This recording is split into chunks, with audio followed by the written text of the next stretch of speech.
Inasmuch as God has shown you all this, there is no one as discerning and wise as you. Many years ago, in the land of Canaan, there lived a 17-year-old young boy named Joseph. He wasn't the oldest, the tallest, or the strongest, something special. He had dreams, big dreams. His father, Jacob, loved Joseph more than all his children because he was the son of his old age, and he made him a coat of many colors.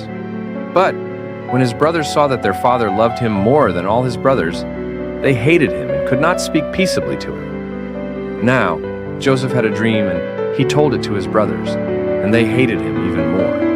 Please hear this dream which I have dreamed. There we were, binding sheaves, then, behold, my sheaf arose and also stood upright, and indeed your sheaves stood all around and bowed down to my sheaf. And his brothers said to him, Shall you indeed reign over us? Or shall you indeed have dominion over us? So they hated him even more for his dreams and for his words. Then he dreamed still another dream and told it to his brothers and said, Look, I have dreamed another dream, and this time the sun, the moon, and the 11 stars bowed down to me. So he told it to his father, and his father rebuked him and said to him, What is this dream that you have dreamed? Shall your mother and I and your brothers indeed come to bow down to the earth before you? And his brothers envied him, but his father kept the matter in mind. Then his brothers went to feed their father's flock in Shechem, and Jacob said to Joseph, Are not your brothers feeding the flock in Shechem? Come, I will send you to them. So he said to him, Here I am. Please go and see if it is well with your brothers and well with the flocks, and bring back word to me. So Valley of Hebron. And he went to Shechem. Now a certain man found him, and there he was, wandering in the field. What are you seeking? I am seeking my brothers. Please tell me where they are feeding their flocks. They have departed from here, for I heard them say, Let's go to Dothan. So Joseph went after his brothers and found them in Dothan. Now when they saw him afar off, even before he came near them, they conspired against him to take his life. Then they said to one another, Look, this dreamer is coming. Come therefore, let us now take his life and cast him into some pit, and we shall say, Some wild beast has devoured him. We shall see what will become of his dreams. But Reuben heard it, and he delivered him out of their hands and said, Let us not take his life. Shed no blood, but cast him into this pit, which is in the wilderness, and do not lay a hand on him. so that he might deliver him and bring him back to his father. When Joseph had come to his brothers, they stripped Joseph of his tunic, the tunic of many colors that was on him. Then they took him and cast him into a pit. And they sat down to eat a meal. Then they lifted their eyes and looked. And there was a company of Ishmaelites coming from Gilead with their camels, bearing spices, balm, and myrrh, on their way to carry them down to Egypt. So Judah said to his brothers, For he is our brother and our flesh. And his brothers listened. Then Midianite traders passed by. So the brothers pulled Joseph up and lifted him out of the pit, and sold him to the Ishmaelites for 20 shekels of silver. And they took Joseph to Egypt. Then Reuben returned to the pit. And indeed, Joseph was not in the pit, and he tore his clothes.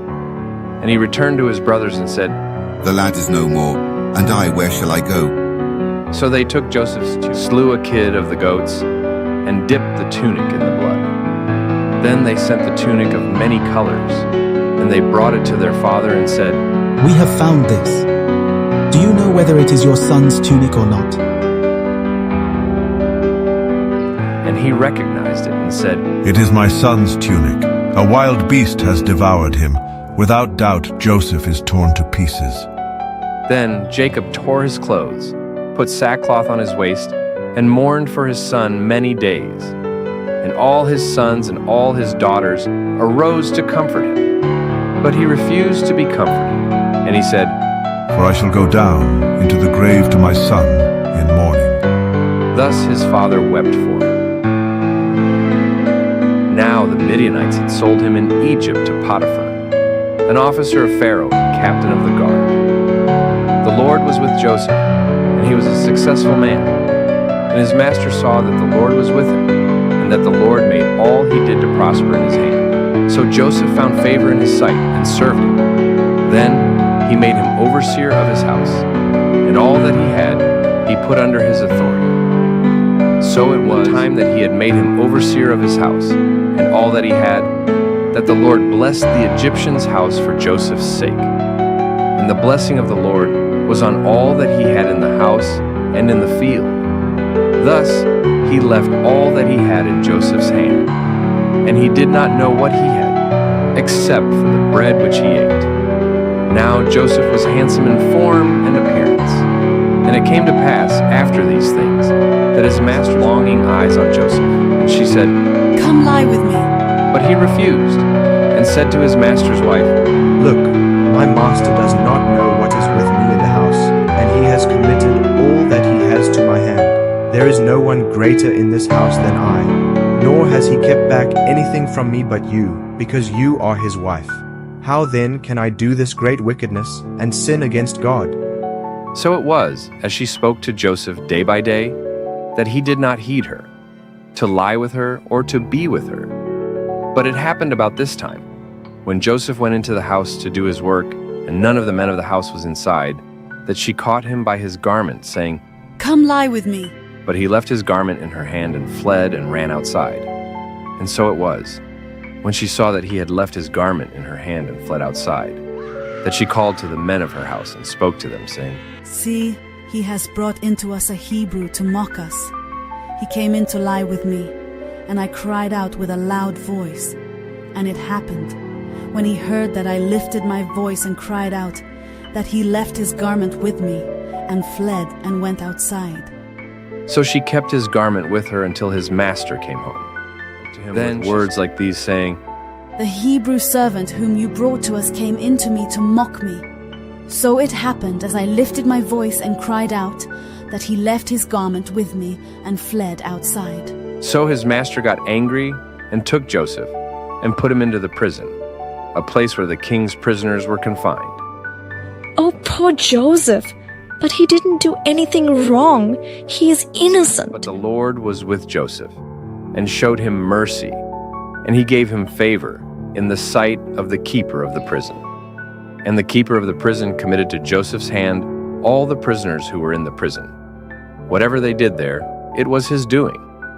The keeper of the prison did not look into anything that was under Joseph's authority, because the Lord was with him, and whatever he did, the Lord made it prosper. It came to pass after these things that the butler and the baker of the king of Egypt offended their lord, the king of Egypt. And Pharaoh was angry with his two officers, the chief butler and the chief. So he put them in custody in the house of the captain of the guard, in the prison, the place where Joseph was confined. And the captain of the guard charged Joseph with them, and he served them. So they were in custody for a while. Then the butler and the baker of the king of Egypt, who were confined in the prison, had a dream, both of them, each man's dream in one night, and each man's dream with its own interpretation. And Joseph came into them in the morning and looked at them and saw that they were sad. So he asked Pharaoh's officers, Why do you look so sad today? We each have had a dream, and there is no interpreter of it. Do not interpretations belong to God? Tell them to me, please. Then the chief butler told his dream to Joseph. Behold, in my dream a vine was before me, and in the vine were 3 branches. It was as though it budded, its blossoms shot forth, and its clusters brought forth ripe grapes. Then Pharaoh's cup was in my hand, and I took the grapes, and pressed them into Pharaoh's cup, and placed the cup in Pharaoh's hand. And Joseph said to him, This is the interpretation of it. The 3 branches are 3 days. Now within 3 days Pharaoh will lift up your head and restore you to your place, and you will put Pharaoh's cup in his hand according to the former manner, when you were his butler.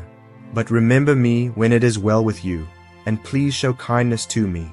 Make mention of me to Pharaoh, and get me out of this house. For indeed I was stolen away from the land of the Hebrews, and also I have done nothing here that they should put me into the dungeon. When the chief baker saw that the interpretation was good, he said to Joseph, I also was in my dream, and there were 3 white baskets. In the uppermost basket were all kinds of baked goods for Pharaoh, and the birds ate them out of the basket on my head. So Joseph answered and said, This is the interpretation of it. The 3 baskets are 3 days. Within 3 days Pharaoh will lift off your head from you and hang you on a tree, and the birds will eat your flesh from you. Now, on the 3rd day, which was Pharaoh's birthday, that he made a feast for all his servants, and he lifted up the head of the chief butler and of the chief baker among his servants. Then he restored the chief butler to his butlership again, and he placed the cup in Pharaoh's hand. But he hanged the chief baker, as Joseph had interpreted to them. Yet the chief butler did not remember Joseph, but forgot him. It came to pass, then, at the end of 2 full years, that Pharaoh had a dream, and behold, he stood by the river. Suddenly there came up out of the river 7 cows, fine-looking and fat, and they fed in the meadow.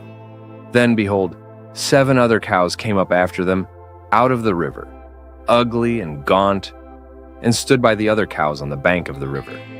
And the ugly and gaunt cows ate up the 7 fine-looking and fat cows. So Pharaoh awoke. He slept and dreamed a second time, and suddenly 7 heads of grain came up on one stalk, plump and good. Then behold, 7 thin heads, blighted by the east wind, sprang up after them. And the 7 thin heads devoured the 7 plump and full heads. So Pharaoh awoke, and indeed, it was a dream. Now it came to pass in the morning that his spirit was troubled, and he sent and called for all the magicians of Egypt and all its wise men. And Pharaoh told them his dreams, but there was no one who could interpret them for Pharaoh. Then the chief butler spoke to Pharaoh, saying, I remember my faults this day, when Pharaoh was angry with his servants and put me in custody in the house of the captain of the guard, both me and the chief baker. We each had a dream in one night, he and I. Each of us dreamed according to the interpretation of his own dream. Now there was a young Hebrew man with us there, a servant of the captain of the guard, and we told him, and he interpreted our dreams for us. To each man he interpreted according to his own dream. And it came to pass, just as he interpreted for us, so it happened. He restored me to my office, and he hanged him. Then Pharaoh sent and called, and they brought him quickly out of the dungeon, and he shaved, changed his clothing, and came to Pharaoh. And Pharaoh said to Joseph, I have had a dream, and there is no one who can interpret it. But I have heard it said of you that you can understand a dream to interpret it. It is not in me. God will give Pharaoh an answer of peace. Behold, in my dream I stood on the bank of the river. Suddenly 7 cows came up out of the river, fine-looking and fat, and they fed in the meadow. Then behold, 7 other cows came up after them, poor and very ugly and gaunt, such ugliness as I have never seen in all the land of Egypt. And the cows ate up the first 7, the fat cows. When they had eaten them up, no one would have known that they had eaten them, for they were just as ugly as at the beginning. So I awoke. Also I saw in my dream, and suddenly 7 heads came up on one stalk, full and good. Then behold, 7 heads, withered, thin and blighted by the east wind, sprang up after them. And the thin heads devoured the 7 good heads. So I told this to the magicians, but there was no one who could explain it to me. The dreams of Pharaoh are one. God has shown Pharaoh what he is about to do. The 7 good cows are 7 years, and the 7 good heads are 7 years. The dreams are one. And the 7 thin and ugly cows which came up after them are 7 years. And the 7 empty heads, blighted by the east wind, are 7 years of famine. This is the thing which I have spoken to Pharaoh. God has shown Pharaoh what he is about to do. Indeed, 7 years of great plenty will come throughout all the land of Egypt. But after them, 7 years of famine will arise, and all the plenty will be forgotten in the land of Egypt, and the land.